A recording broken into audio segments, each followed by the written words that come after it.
Story 1, this is Fireteam Delta. Dad's coming home. Welcome to the Military Veteran Dad Podcast, where it is our mission to bring every dad home. I am your host, Ben Cloy. I'm a United States Marine veteran, husband, and a father. We will bring authentic conversations to inspire action in your life so we can close the gap between the dad you are today and the dad you want to be tomorrow. This is the Military Veteran Dad Podcast.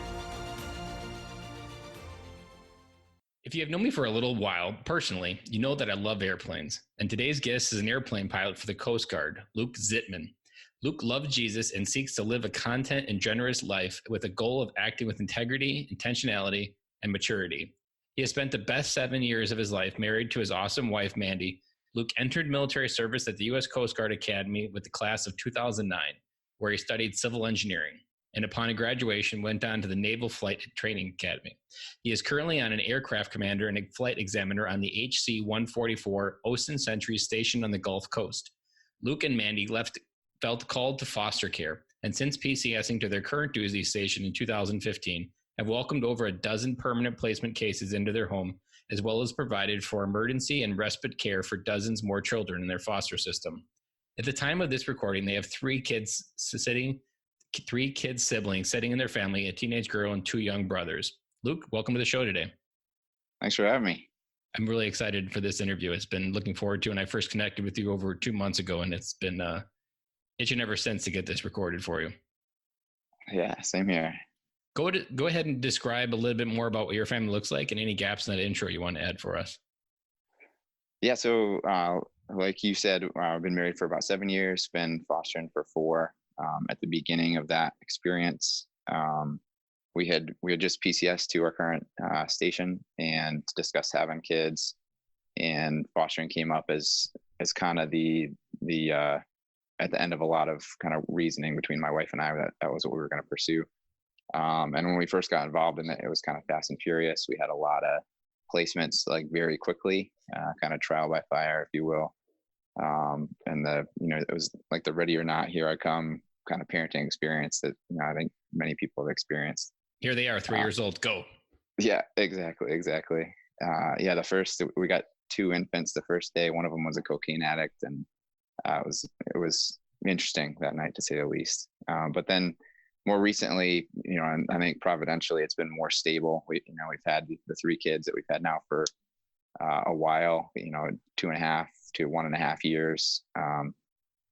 And that their case is moving more towards adoption. So that's allowed us to kind of get a little deeper and experience more, character growth and a deeper relationship with the kids. So we've really enjoyed that. And hopefully take it to the end where you're not handing them off to someone else to the finish line. Yeah. And, we went into it ultimately, the goal of foster care is to reunite the family, if at all possible. There's a lot of benefit, even if your family is like not great, the biological parents do offer a lot of benefits that we could never, as a foster family. And so initially that's always the goal, is to get the kid back to their family. And in some cases it doesn't work out for one reason or another.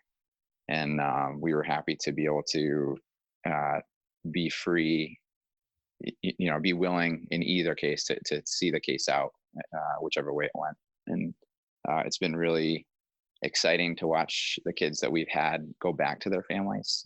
Unfortunately, we've also seen a lot of kids go into higher levels of care than the foster system can provide. And then, like I said, with some of the ones we have recently, they are staying with us for a little bit longer. But it's been neat to be in little pieces of each of their lives. Did you have any people in your life that were examples to follow in this foster, or were you kind of on your own within your circles of people that you knew?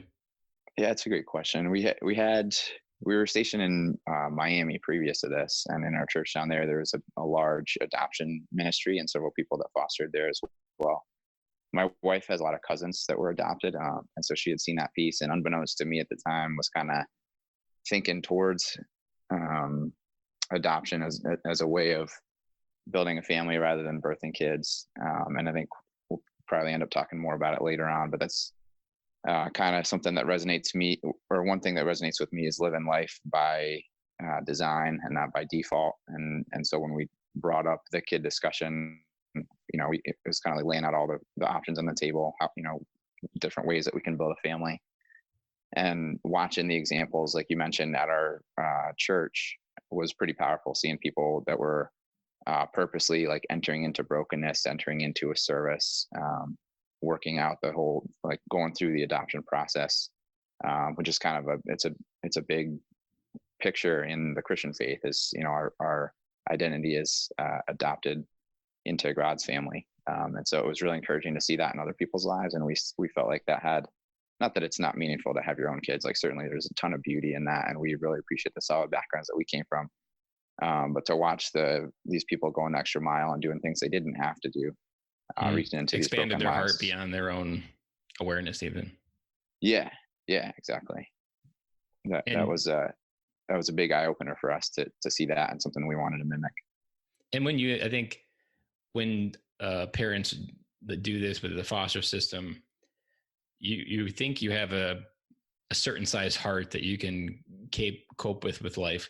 But I feel like when you gravitate to those situations where those foster kids are coming from, your perspective on life, the size of your heart to be able to cope with what those childs are coming in with grows, and you learn to almost probably live a more abundant life because you see a wider view of the bottom of life. Yeah. Oh, I totally agree. I think that there's, both my wife and I come from pretty privileged backgrounds. And I say that just in terms of the fact that we both have, loving families with parents that are still together, and extended families that we enjoy being with, and not, that's saying a lot. That's more than any of these kids have. If you end up in the foster system, as a kid, it's because, the government is saying your parents are not capable of housing you. You don't have any friends that have stepped up in the local area, and you don't have any extended family that can take you. So these kids are really, way out there alone. And it's been crazy thinking about the situations they're coming from. Getting to know a little bit about the cases and the families, and realizing there's kind of a whole, it's a whole different sphere of life that you might run into these kind of people at the gas station or the grocery store, but you really don't understand like how they live, like just the lifestyle, until you're forced into it through the interaction in the system. I've been in the group that we met with, the Dad's Edge, for over 3 years now. And I feel like being surrounded with like-minded men in that group has almost conditioned me to accept that's my reality. And I get really comfortable with being able to have dads at the same level and quality of conversation. And there are those times where you run into someone and you're like, whoa, it's just you just wake up a little bit, because you shelter yourself from those types of people a lot, and you're mentally, and you just aren't in those circles. And when you do run into them, you just get a kind of a slap in the face, like, this still exists out there and you need to be remembrant of it. Yeah, definitely. And a lot of it is cyclical too, right? And I think that was a little bit of my motivation getting into fostering, was in order to break the poverty cycle of people that didn't have a dad, didn't know any better, and so end up, winding up doing the same thing their parents did. Some of the kids that we've had are fourth generation foster kids, and it's incredible that for whatever that is, 80 or 100 years, that they've just been bouncing along, not being raised properly, and they don't know any better. So as soon as they're out of the system, they're producing more kids that'll just go back into the system. It reminds me of when I was designing this podcast.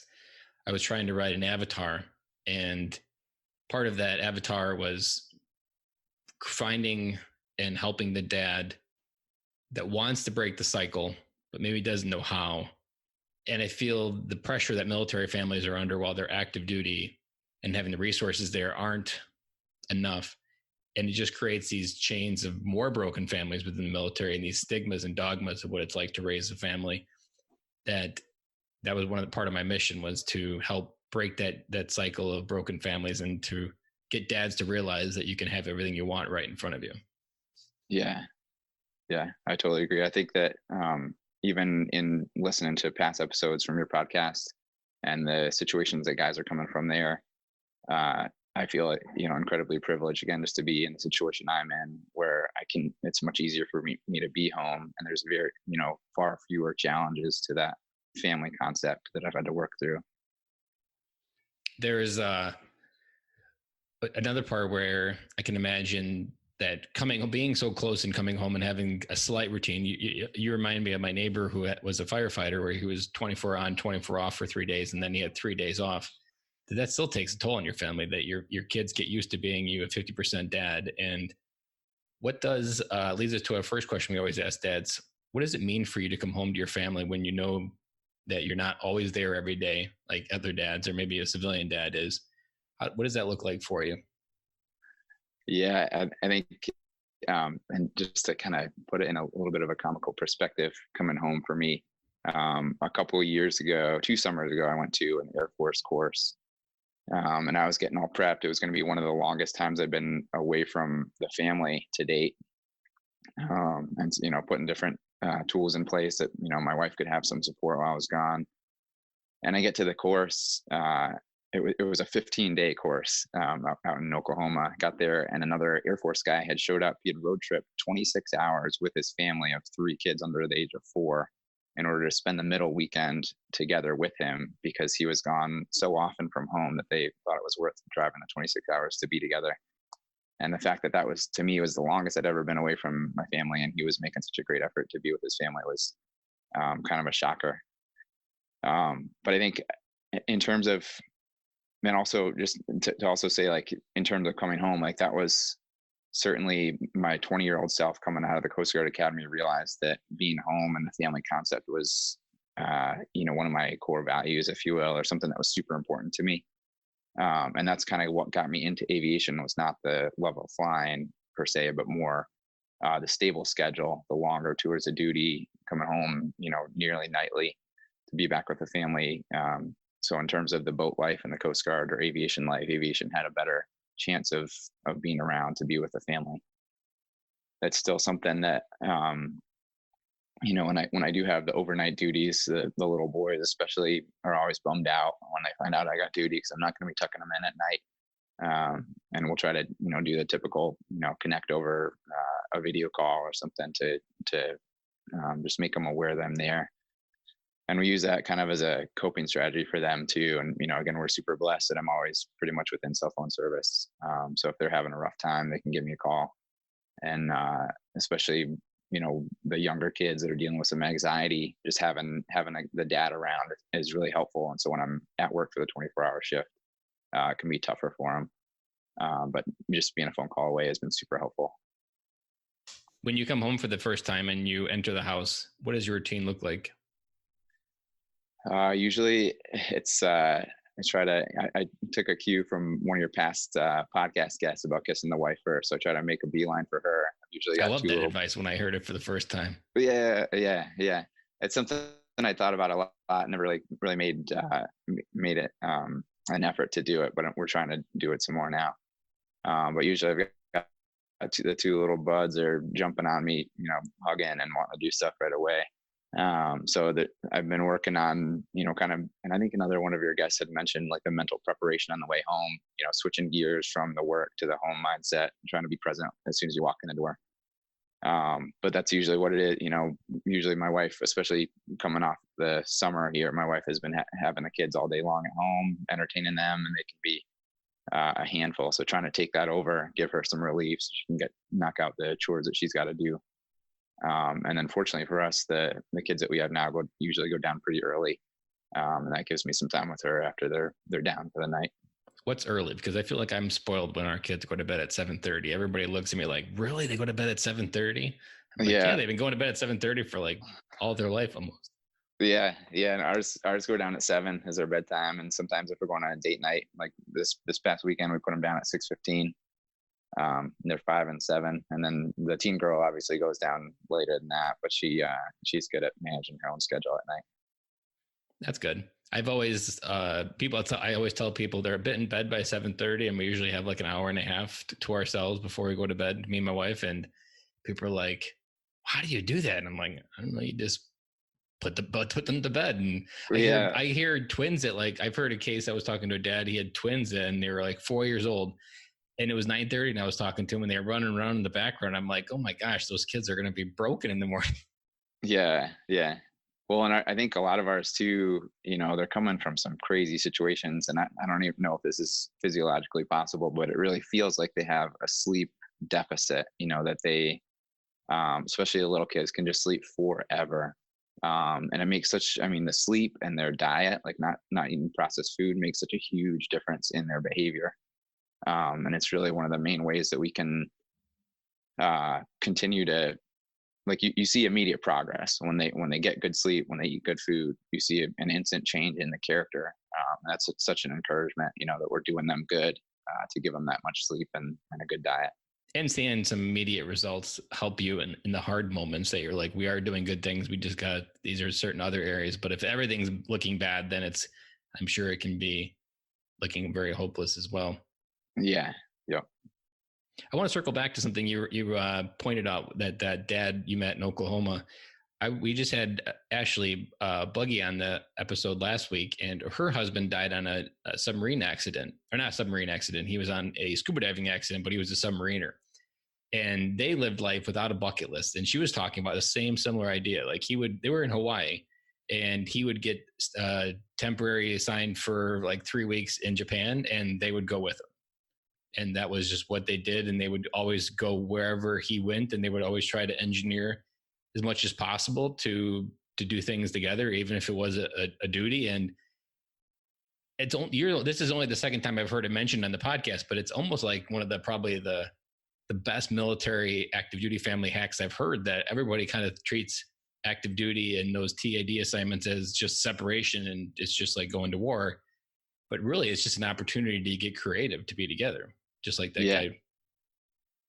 It's probably the huge missed out opportunity to enhance your family while still achieving the mission. Yeah.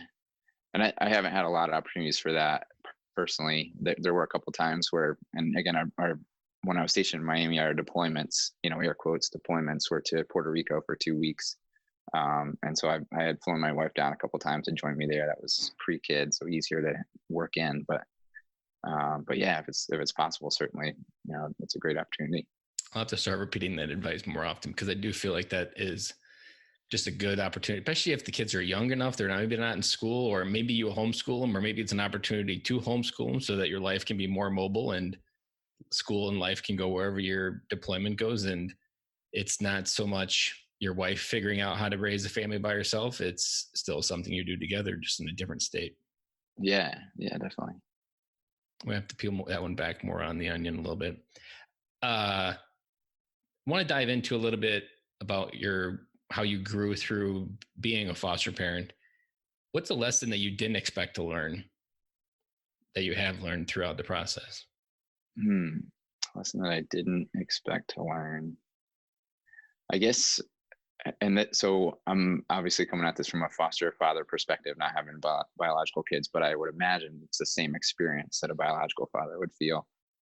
I didn't expect to be so unprepared for fatherhood, and so kind of like at a loss for how to handle situations. Going into it, again, as a, like, with an engineering mind, as a male, as a military pilot, I'm like super logical about things. Like, you identify the systematical. Yep, exactly. You work towards a solution. Yeah, exactly. You remove the emotion. Yep. Yeah, definitely. And so you walk into these situations with the kids, or at least, I'm in foster care training, and they're describing scenarios. And it's really easy to, kind of cross your arms and sit back and be like, well, I know the 10 logical steps to fix all these problems. I should be fine. And then you get into it, you get thrown into your first parenting challenge, and you're like, man, logic just does not work in these situations. That book I read stinks. Doesn't work. Yeah. I just did the 10 steps and it failed. Yeah, exactly. And so really, I mean, it's been a great lesson in like humility, and not resting in the strengths that I thought I was going to be able to use in this effort, and kind of push me to become more of a student of fatherhood, instead of like walking in like, oh, like I had good examples from my dad, and I've had good examples from all these other guys in my life, and I should be able to knock this one out of the park. But instead, it's just like a lifestyle of trying to figure out, what the, just like just constantly working towards relational expertise with, in all these different relationships. It's definitely the same for paternal dads where you have your own kids. And I would say it probably hits you a little bit more because like you're holding this infant in your hands in that first few moments. And I think it happened to me because our first one was a girl. So that those feelings of like, she's going to expect a lot out of me that I have no idea how to provide. Those moments are the ones that hit you the hardest, I think, off the bat. And as you start having more kids, I feel like you're just learning to ride bigger and bigger bikes, and they all take just different skill levels, but they're all set of the same skills, just tweaked slightly different. But at the same time, I often will tell my daughter that I was like, you know how you're trying to figure out 7? Well, daddy's still trying to figure out 34. And I remember there was a time when my daughter was going to ballet and she was super frustrated. She was the youngest person in the class, and she was just super frustrated that she was getting picked on because the teacher was trying to help her, wasn't being picked on, but she was the one that needed the most help. And she was just super defeated. And I was like, when you just start out, you're not going to be good at something. When you were first born, I didn't know anything. I wasn't good at being a dad, but I couldn't give up. I had to keep going and getting practice. And the dad, today was built over the last 7 years of failure and successes. And you're going to have to go through that. And I've used that example to help her. She eventually did go through maybe like 5 more classes, but then she realized that it wasn't what she wanted. She's actually now in gymnastics, but learning to get through that suck, even podcasting has the same part. Like there's just going to be a point where it's the scariest thing in your life, turning the microphone on. You just got to keep swimming, as Dory says, and you'll eventually get through it. And on the other side, you'll be people they look up to. But at the same time, you got to get through it. Yeah. Yeah. I was actually it's funny that you mentioned that, like learning how to be 7, learn how to be 34. I was having the exact same discussion with our teen on a daddy-daughter date this past week. And we brought that up. And one of the questions I always ask her on when I take her out is, what could I be doing to be a better dad? And, she gave a pretty good answer, and then turned around right after that. And she said, I've never really had a dad, so I don't know how, I don't really know how to give you better advice. And that gave me, I was like, well, and we had just talked about how she had been learning how to be a teen. I'm still learning how to be a dad. And that's why I'm asking her these questions. And that was pretty eye opening too, that, even just being present for the kids, like being in the house with them is like such a substantial improvement over what they were used to. Yeah. You just showing up and not yelling, you already a superhero. Yeah. Yeah. So it's easy to pass the class, to getting the better grades is still a stretch, but yeah, just showing up is what they need right now. Do you ever ask her what she wishes you did more of? It's actually something I use with my younger kids, or even my kids now at the age. I always ask, what do you wish daddy did more of with you? Because it's usually the stupidest, simplest thing that you're overlooking that they just want more of. And it's super simple to win because you just do what they want and bam, you're back to being their number one. Yeah. Yeah. I haven't asked that question that way. That would be a good way to spin it. Takes a lot of the anxiety off being a dad, because then it's not on you to plan everything. All you got to do is just do what they want more of, and they'll love you more. Right. It's not the big water park. It's not all these crazy ventures and field trips and vacations. Like I remember one specific time I asked my son this. I was like, what do you want to do this weekend tomorrow, Dylan? And he's like, I want to go mall walking. And mall walking is just going before it opens when all the old people are walking around, and we just walk from one end to the other. We get a pretzel and an orange Julius on the other end, and they have some rides that they all ride. And then we go. And literally, I can't tell you how many times a week, even in the summer, all the time, Daddy, let's go mall walking. Yeah. That is the simplest thing. And I think it was just rainy and cold one time. And I was like, or actually, I don't think I invented it. I think we were going to go to Kohl's. And I was like, I'm going to park on the other side of the mall to make them walk. So then burn some energy. Things logical. It's going to make them more tired later on, and it'll just be better. Then they absolutely loved it. And then I kind of leaned into it more. And then eventually we just started calling it mall walking. And now it is literally the one thing that they'll ask. And it's not, sometimes it'll be the library. Like, hey, can we go to the library? And I'm like, yeah, we can go to the library. Yeah, that's awesome. What's something that in your relationship with your wife that's grown as being a foster parent?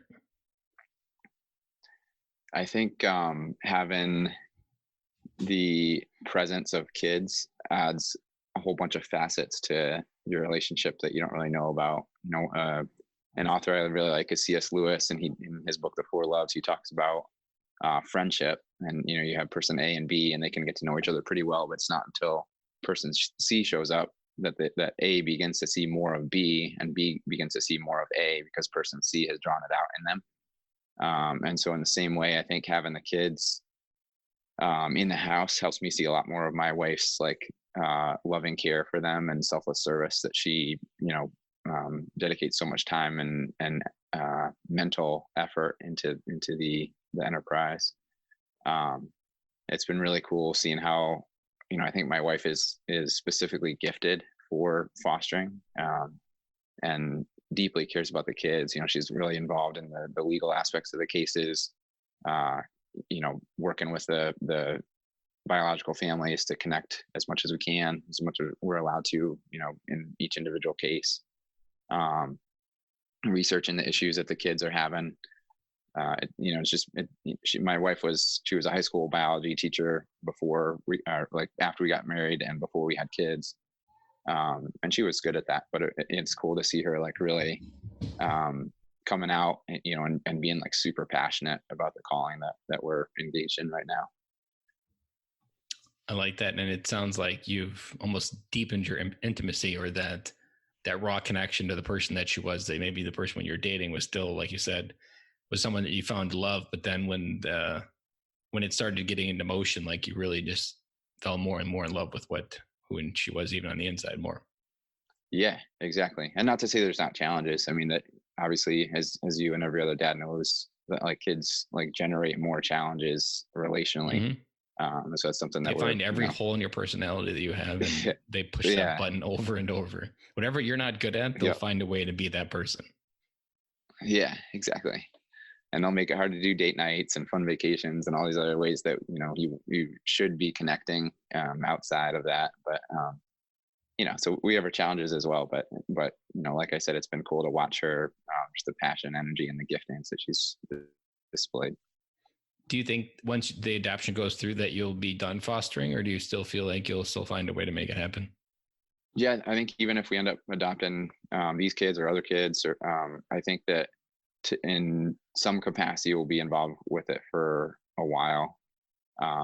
There's if you're not super familiar with foster care, you may not know that there's 3 different basic methods of doing it. There's the permanent placement, which is what we have, where kids are put in your house until the parent's plan is complete. There's also respite care, foster family that's just out of town for some reason.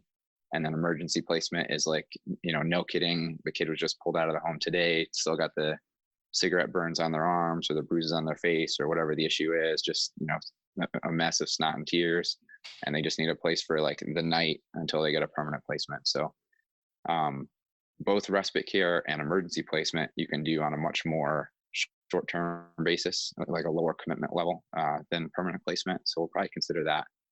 And I think also just being I think being a voice for foster care in general, encouraging other people to engage in it, because it's a really underserved segment of society that people are just not aware of. And I think my wife and I could really shine a spotlight in the communities that we're a part of on the importance of engaging in the ministry. And I think that would be a way that we'd still be involved in foster care without necessarily having kids placed in the house, if that makes sense.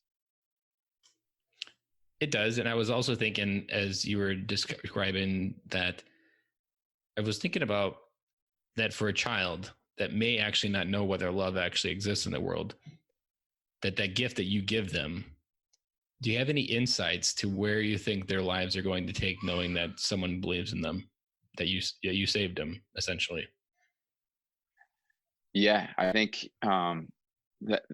that's an interesting question. I really do believe, as a Christian, that God calls himself a father to the fatherless, and it's like an honor for me to call myself a father in the same way.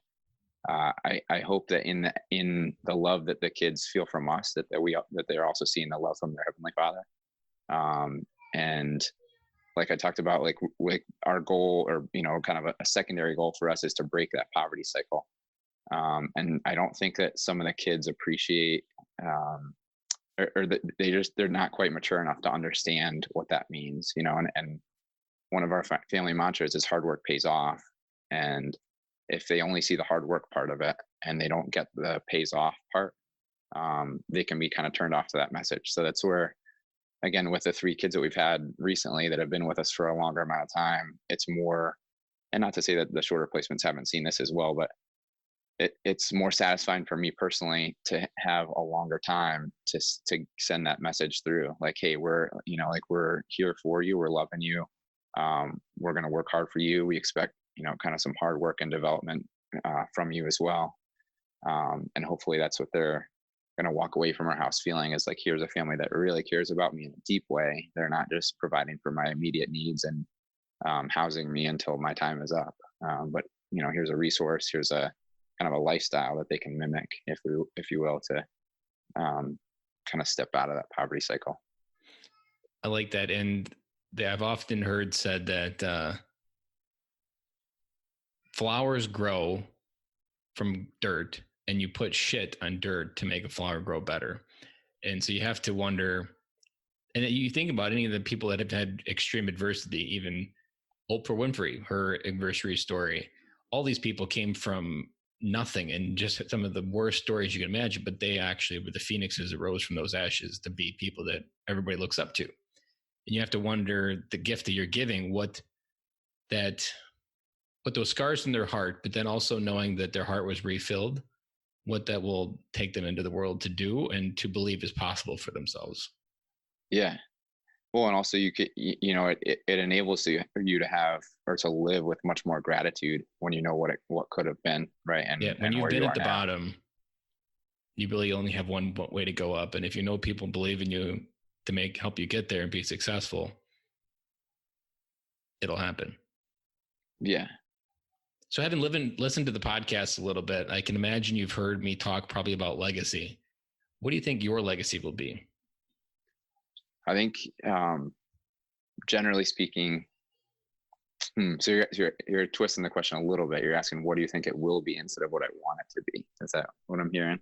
It could be either or. When you hear the word legacy, what chimes in your head for your life? What you want it to be, where you want it to go, where your effort goes to try to create that legacy?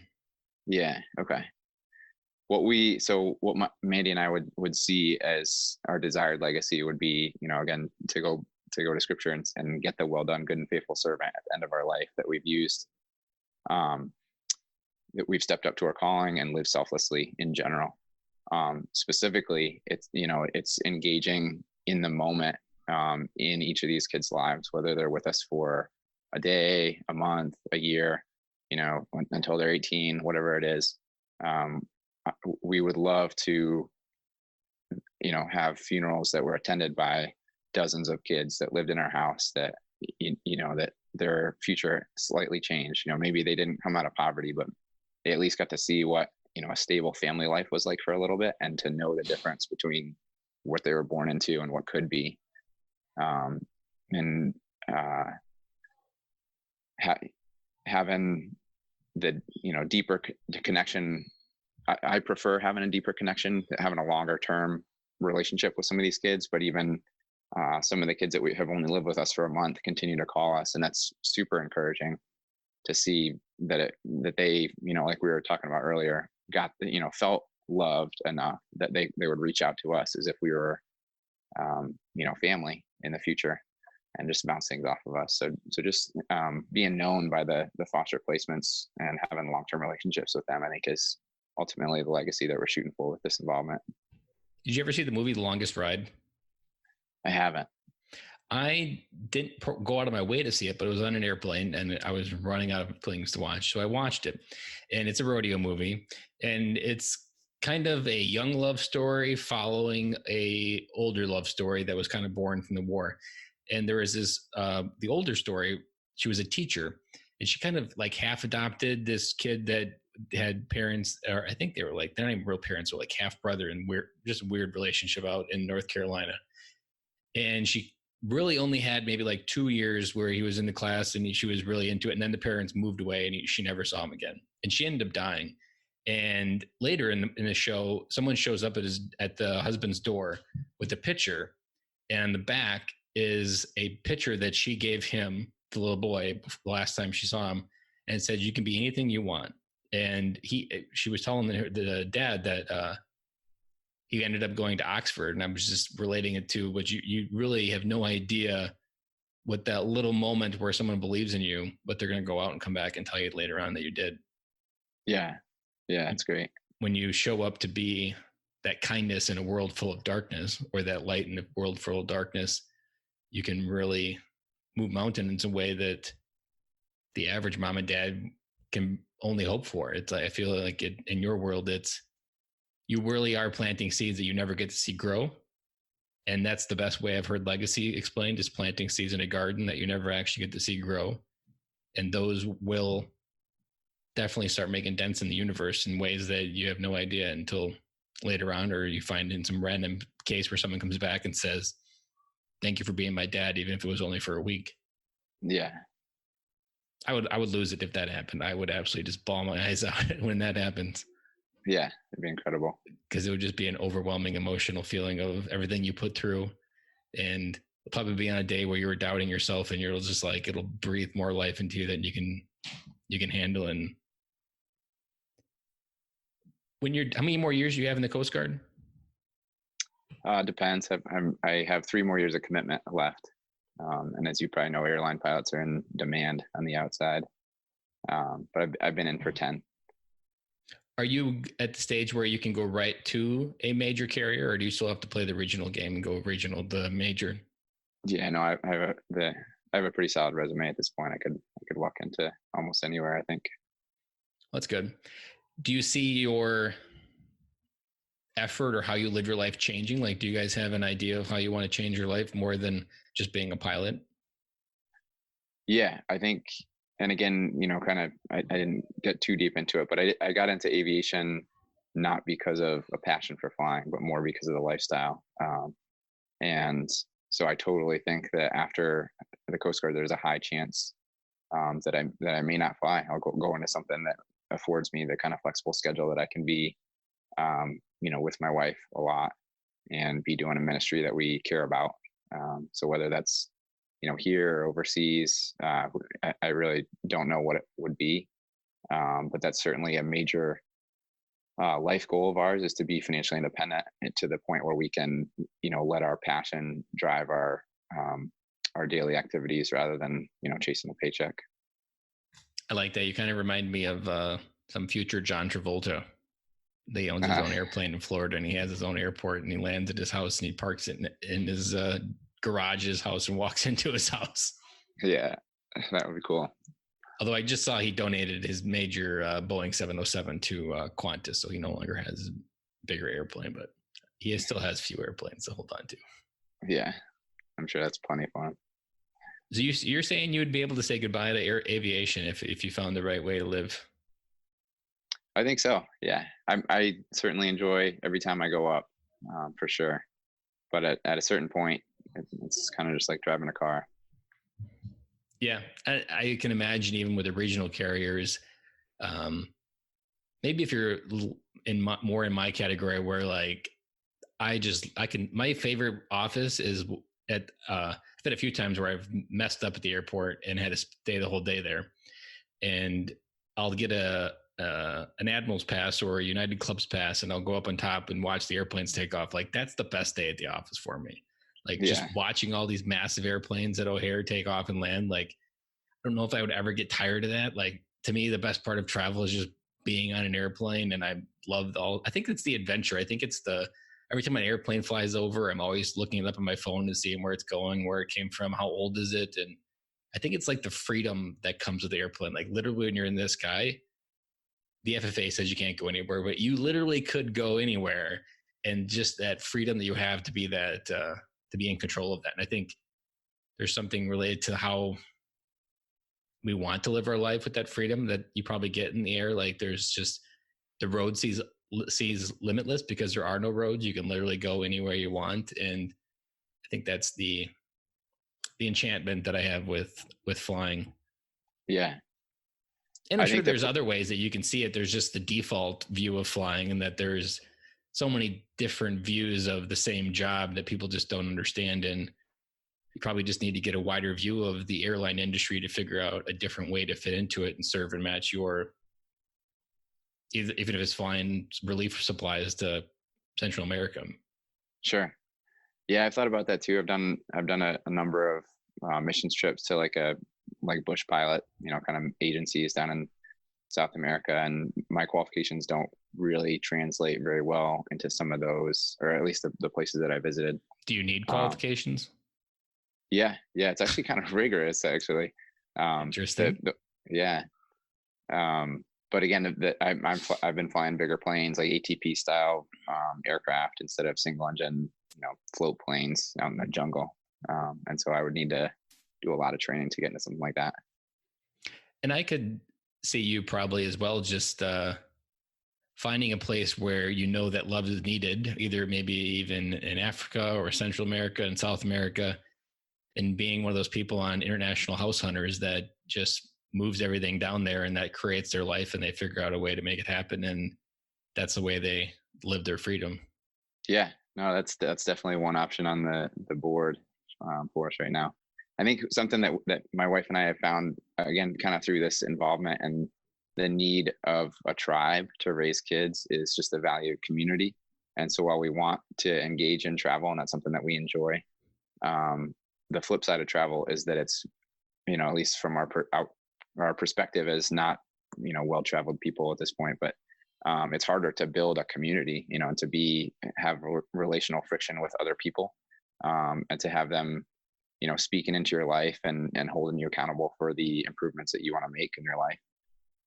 And so that's really one of our key goals for post Coast Guard. And once we have stopped moving around, is to settle down, not necessarily put down roots, but develop relationships with people deeply. Did you listen to the Kirby Ingalls episode? I did. I cannot place what was talked about on that episode, though. Well, he brought up the topic of moving around, because I think he's at like 22 years, maybe 18. It might be over rounding for him, but he talked about moving around, and he has 5 kids. And I hadn't really thought about it, but my wife was Air Force as well. And there's something about having your roots constantly moved that doesn't allow your memories to sink in very far. And I think some portion of your memory are forgotten because you don't have those things that you constantly revisit. And so like my family farm where I grew up on is 30 minutes from here, and I can revisit almost every memory I had as a childhood, and poof, there's something physically there that could trigger that. And when you move from place to place, most active duty families don't spend hardly any time building any roots other than what's in their neighborhood or what's in their military community that's surrounding them in the immediate block. And because they know it's going to go away. But at the same time, I think it's just more about being intentional with your community. But I think that's an important lesson that I've learned throughout interviewing for especially active duty, is that despite moving around, it's super important to build that community, mainly for your kids, because they still need to know something called home. Yeah. And even if home does move, they need to know what that feeling feels like. And then it needs to be a consistent feeling, filled with consistent actions to recreate it. Yeah, definitely. Because otherwise, I think everything just gets fractured, and I think the confidence in who they are might also be harder to build, just because you don't have that sequential series of things happening in your life that started from one point in your memory and started to another. And I think my wife often talks about, like, she only remembers the last active duty station that she had. Everything else is kind of, she remembers it maybe if her mom mentioned it a couple times or lots of times, or a picture triggers it, but most of it is just forgotten memories. Wow. So you're onto something there with the community. And I think it's a lesson for every dad to make sure that they learn to build roots in the community they have, and to just make sure their kids know what that feeling feels like of community, whether it be church or whether it just be connected with groups, Girl Scouts, Boy Scouts, just getting out into the community and doing things besides going to Target. Target doesn't count as community, even though it has a similar feeling. And even though it's around the country, it's still not community that's going to make your memory stick. Correct. If anything, it's going to make your memory to buying things as happy, or buying things to make you happy, which isn't a memory that serves you very well. Yeah, exactly. No, I think it has to be, I think deep community is super important. There has to be like actual friction there where someone like knows kind of, you know, can get behind your facade and knows you for who you really are, you know? And when you get that kind of honesty in relationship, that's where I think the connectedness helps you feel, you know, a part of the community rather than just like, you know, showing up to an event kind of deal. Mm-hmm. So as we wrap up this episode, when you think about your time as a dad, what's a parting piece of advice you want to leave for dads, either someone maybe thinking about fostering or even just dadhood in general that you've learned in the almost instantaneous world of the internet? You've downloaded being a dad in instant when a kid showed up at your door and you had to be a dad to whatever age was there. Yeah. I think, you know, that like I mentioned before, that kind of the thing that got us into, or part of what got us into foster care originally was that whole desire to live by design and not by default, you know, to do things intentionally. I think being intentional in life is an iterative process or continuous loop. So you identify, you know, based on the inputs I have now, these are the actions I'm going to take, and you take the actions, and then you are constantly analyzing if the actions are having the desired effect in your life, and you go from there. And I think in order to live intentionally, you need to have a firm grasp of what your worldview is and what your core values are, if you will. And so not only knowing like the origin, or knowing what you believe the origin, destiny, and meaning and morality of life come from, but also what makes you come alive. You know, of all the virtues that we should espouse, what are the ones that are meaningful to me? And I think, you know, a way that we've seen intentionality in foster care is, you know, the idea of saying no and yes to different involvements, you know, or when your kid comes and asks you to do something, no and yes to that. When you say no, you're just saying no to one thing. When you say yes, you're saying no to a lot of things. And so you really need to be very careful with what you say yes to. You know, if we have the 3 kids at our house, and I've got a wife and I've got a dog and I've got a house to take care of, and DHR calls me to say, hey, I have another kid that needs a house for, you know, a week. Can you put them up? By saying yes to DHR, I'm saying no to spending time with the little buds after work. I'm saying no to extra time with my wife after the boys are down. I'm saying no to mowing the yard that, you know, is overgrown at this point. It's no to a lot of things in order to do that one yes. And so you need to very carefully figure out, you know, how your actions are aligning with your core values and your worldview. And one of the best analogies I've heard of living an intentional life comes from one of my favorite blogs, and I kind of have used this a lot, especially with the kids, you know, because I think living intentionally is important, not you know, for anyone, not just parents, dads, but also for kids. But the idea of life as a conveyor belt, and your current and your past self are throwing boxes onto the conveyor belt that your future self is forced to unload, and your future self is praying that those boxes are full of workouts and healthy meals and relational investment and prudent financial decisions and education or personal development, and not TV dinners and hours on Facebook and, you know, TV show trivia and squandered time with family. And so it's incumbent on, you know, you and me and the listeners and everyone right now to be doing things now, to make life easier in the future. You know, the hard choice now makes life easier in the future. The easy choice now makes life harder in the future. So just living with intentionality, making the best use of your time. Time is the most valuable thing that we have, and we need to use it wisely. I've never heard that conveyor belt analogy, and I love analogies because they really help frame things that they seem very, very abstract. It reminds me of my own analogy that I had for Netflix and waking up in the morning, or even just even when you're young and there's a nighttime guy that thinks it's great to stay up, binge watch Netflix, and at that same time, nighttime guy is always fucking over morning time guy. and there's nothing you can do about it. The morning time guy just always has to pick up the pieces, always clean up the beer bottles if you had a party, and he just is there to. And he hopes every night the nighttime guy makes the right choices, so I don't have to do this. But yet, nighttime guy, I always, and I've had it many times where you get sucked into Netflix. It just happened this past week. I was watching something till midnight. And I was like, I should not be up, but I was just like, I'm going to do it. And then, needless to say, even just yesterday, I was dragging really bad because nighttime guy on Wednesday decided to stay up till midnight.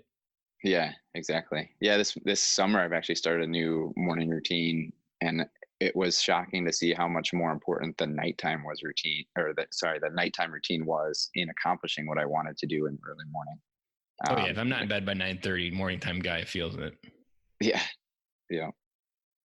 And it's intentionality on both sides of that equation. That even when you're trying to just breathe and relax, there still has to be intentionality, because at some point life's going to come back and you need to jump onto it again. And when I started going to gym at 5 a.m. 2 years ago, that really hit me hard. And at the same time, it was not easy. I'm not a morning guy by any stretch of the imagination. And I had already been waking up a little bit through the miracle morning exercise for like the previous year. So I wasn't completely foreign to it, but dragging yourself out of the bed at 5 a.m. 4 days a week to go to the gym is not something that is the easiest thing to do. It'd be easier to wake up and go to read a book or something. So that took a lot of courage, and I'm glad to say that I've stuck to it. It's my time when I go, and I realized something by doing that. I was doing the most important thing every day, and it was done by 5:45, and it was the one thing that was going to change every tomorrow. Or the conveyor belt, it was putting something better for that guy in the conveyor belt in the future. And it's a little bit corny, but I often say it's like my daily deposit in the bank of tomorrow. Like those little things do eventually add up that you put on the conveyor belt. And knowing where you say yes to and no to, I even find that important at work. Like I structure my calendar in a certain way that if someone asks me to do something, I instantly know what I'm saying no to if I say yes to it. So it's not such a, sometimes when you say yes, the world is so easy to say, oh yeah, I can do it. I got time right now. In reality, you don't, and you didn't fully look at your calendar and you didn't realize your commitments. And I can't tell you how many times I've overcommitted myself with anything. Happens all the time still. And it just takes intentionality to pull out your phone, check your calendar, be like, oh no, I can't do that. I got this going on. Right. I like that advice to wrap up with. Well, Luke, this interview has been just as epic as I thought it would be. And I look forward to being a continued friend of yours and seeing and growing on your journey with you, and hope your adoption goes as well. And I just really appreciate you coming on the show today. Yeah, thanks for having me. I really enjoyed it as well. Well, you enjoy the rest of your day, and we'll talk soon, Luke. Thanks, Ben. That's a wrap. And thank you for listening to today's show, and I really hope you enjoyed it. The lifeblood of any new podcast are the reviews. If you haven't reviewed the podcast yet on iTunes, I would really appreciate it, and you will help us get the message out to even more military veteran dads. As John Maxwell says, if there is hope in the future, there is power in the present. Dads, it's time to come home.